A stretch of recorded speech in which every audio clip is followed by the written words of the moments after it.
What's going on, guys? I'm Zach from the Lumios Post, where we talk about all things Pokemon, and today we will be talking about Pokemon Legends Arceus and everything that this game got wrong. So, obviously, Pokemon Legends Arceus are hated by everyone and are considered some of the worst Pokemon games on the planet.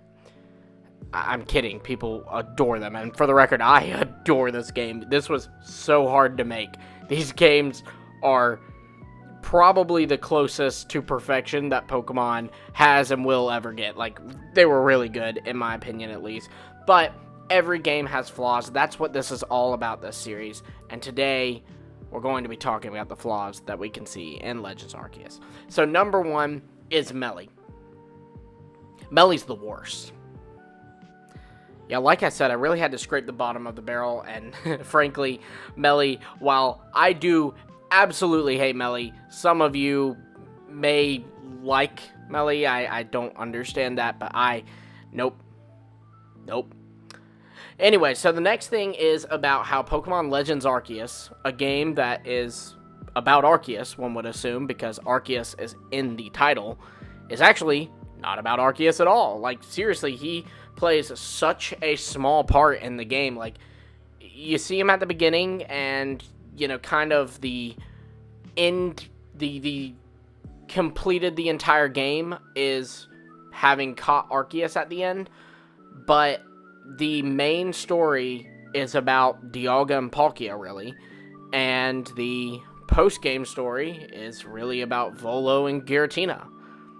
Arceus isn't really a part of the main story. Like, I don't know, I was pretty upset about that. You know, it was cool that they were making a game about the equivalent to God in the Pokemon universe, and it wasn't really about him. It was once again about Dialga and Palkia. And like I said, this game was amazing in my opinion, but that was kind of sucky. It really should have just been a Pokemon Legends Sinnoh, to be real with you, especially with the whole Almighty Sinnoh thing and it being about Dialga and Palkia. It should have just been Pokemon Legends Sinnoh. Calling it Legends Arceus was a bit of a bait. Moving on, though, we have no multiplayer other than training. Look, battling is a staple of the franchise, and the battles work a little differently in this game, so I understand it'd be a little harder to figure out in a multiplayer mode, but they should have done it because if you need to not do this weird agile strong style thing to give us multiplayer, then that's what you need to do, because that was something that I really felt was missing from this, and it kind of sucks because I'm someone who really enjoys competitive battling and enjoys, EV, IVs, all that, building good move sets and battling real people in the real world, and I couldn't.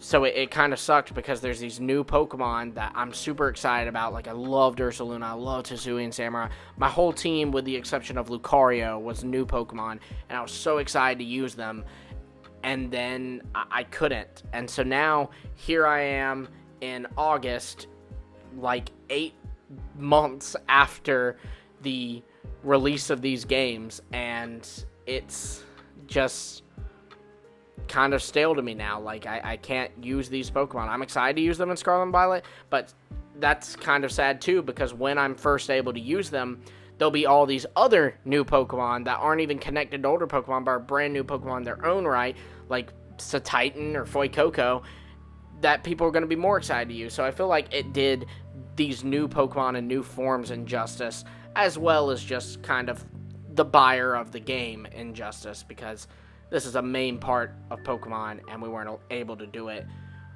in these games, which, again, very sad. So the next thing I'm going to talk about is going to be the loading screens. Look, and I guess the time it takes to switch areas. I know that this is a nitpicky one, but I really think that video games should, be a little convenient. Like, one thing that, love or hate Pokemon, one thing that I think we all can agree on with Pokemon is that it's really good that they are now trying to make things more convenient for players, like, especially with the really, really hard things like EVs and IVs. you know, they've taken steps each gen to make it a little bit easier to do that. You know, they added naturements, so now we can change our Pokemon's nature. They've made getting a competitive Pokemon a lot easier, and that's how it should be. And I love when games do that, just try to make things easy. And Legends Arceus did not do that when it comes to being able to just switch areas. If I'm in the Obsidian Fieldlands and I want to go to the Crimson Mirelands, I have to leave the Obsidian Fieldlands and sit through a really long loading screen. And then I'm in the Jubilife Village, and I turn around and walk up to the guy, and then he asks me where I want to go, and then I click Crimson Mirelands, and then there's a really long loading screen. And then I'm in the Crimson Mirelands. And I just wish that, like, we could go to the guy in the Obsidian Fieldlands and he could be like, hey, are you wanting to head back to camp or are you wanting to go somewhere else? And I could say, I actually want to go to the Crimson Mirelands.